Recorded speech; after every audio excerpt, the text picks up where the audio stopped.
ចំបាទតនេយកទុកដាក់ខ្លួនហើយបាទកីឡាករឆ្នាំនឹងសំខាន់មួយចំនួនរបស់ក្រុមអាត្លេតិករៀលម៉ាឌ្រីត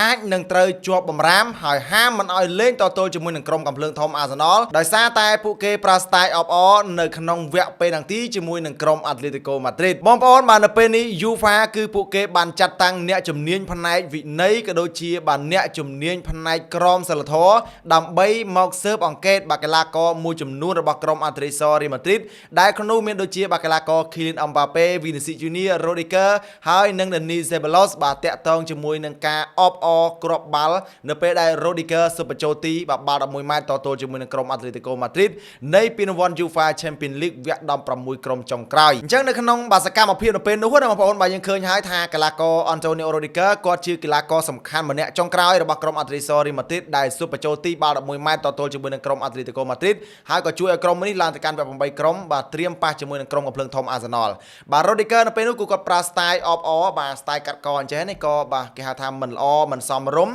ហើយបាទពួកអដែងក្មេងៗនេះបាទ Mbappé Vinicius Junior អីគឺបាទពួកគេប្រើ style មួយចំនួនអាកដោបពងផងអារត់ style អបអរផងឌឺដងទៅកាន់អ្នកគ្រប់គ្រងរបស់ក្រុមអាត្លេតិកូម៉ាឌ្រីតអញ្ចឹងហើយធ្វើឲ្យ UEFA បាទបើកការស៊ើបអង្កេតហើយបើសិនជាស៊ើបអង្កេតទៅឃើញថាមានករណីនេះកើតឡើងមែនបាទមិនសមរម្យកើតឡើងមែននោះពួកគេនឹងត្រូវពិន័យជាប្រាក់បាទក៏ដូចជាព្យួរការប្រកួតទៅទៀតអញ្ចឹងបើយកតាមសេចក្តីថ្លែងការណ៍ផ្លូវការរបស់បាទ UEFA ពួកគេបានបញ្ជាក់ថាបានចាត់តាំងបាទមន្ត្រីជំនាញផ្នែកក្រមសីលធម៌បាទក៏ដូចជាវិន័យរបស់ពួកគេនឹងដើម្បីមកស៊ើបអង្កេតទៅលើកីឡាករមួយចំនួនដែលជាប់ blacklist ដែលមានដូចជា Vinicius Junior បាទ Kylian Mbappé Rodrygo Dani Ceballos បាទនៅក្នុងការប្រកួតវគ្គ16ក្រុមចុងក្រោយជើងទី2ទល់ជាមួយនឹងក្រុមអាត្លេតិកូម៉ាឌ្រីតអាចឆ្កែប្លាំបាល់ឡើយពេលនេះបងប្អូនមិនមែនតែសម្រាប់ករណីទាំងអស់នេះគឺធ្លាប់កាត់ឡើងកាលពីមុនមកបាទមិនន័យថាពីអតីតកាលមកណាបាទនោះគឺនៅក្នុងពានរង្វាន់ Euro ឆ្នាំ2024បាទដែលកីឡាករ Jude Bellingham ក៏ជាកីឡាកររបស់ Real Madrid និងជាកីឡាកររបស់ក្រុមជម្រើសជាតិអង់គ្លេស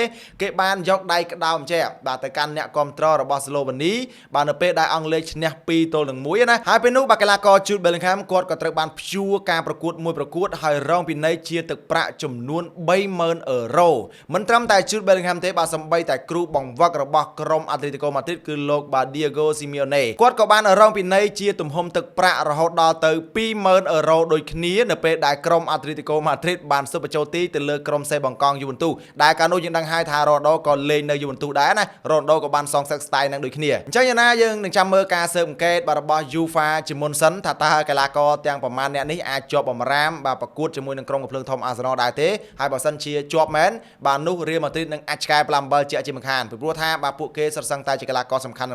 បានន័យថាទាំងខ្សែការពារទាំងខ្សែបម្រើក៏ដូចជាខ្សែប្រយុទ្ធនឹងតែម្ដងអរគុណបងប្អូនសម្រាប់ការតាមដានទស្សនាវីដេអូមួយនេះរបស់ខ្ញុំបាទសែមមិសិតជួបគ្នានៅវីដេអូក្រោយៗទៀតកុំភ្លេចជួយ follow page បាទហើយនិង share បាទព័ត៌មាននេះដើម្បីឲ្យអ្នកគ្រប់គ្រង Real Madrid ទាំងអស់បានដឹងផង